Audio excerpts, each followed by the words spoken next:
heartache across Southern California as thousands of structures burn, thousands more remain threatened by raging wildfires. But amid the devastation, doctors are warning of severe health risks. Fox News' Ted Lindner takes a closer look at the looming dangers. Several monstrous wildfires continue decimating the Los Angeles area, demolishing thousands of structures across the densely urban landscape, triggering health risks.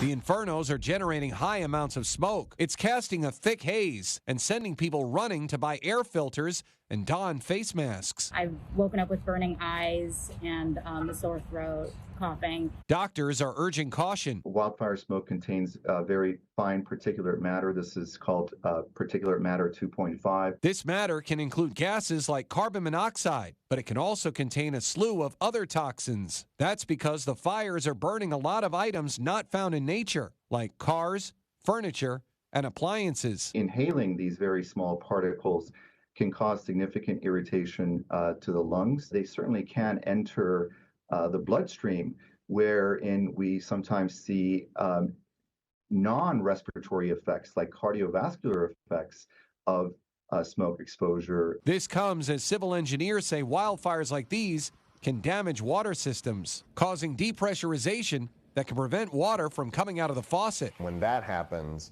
the water systems are then vulnerable to chemical contamination, where chemicals can find their way into the buried pipes and be transported to other properties in the area when they start repressurizing the system. Meanwhile, local medical experts are warning people who use medications and inhalers to make sure they have ample supplies, citing how they may now need to use them more frequently. Ted Lindner, Fox News.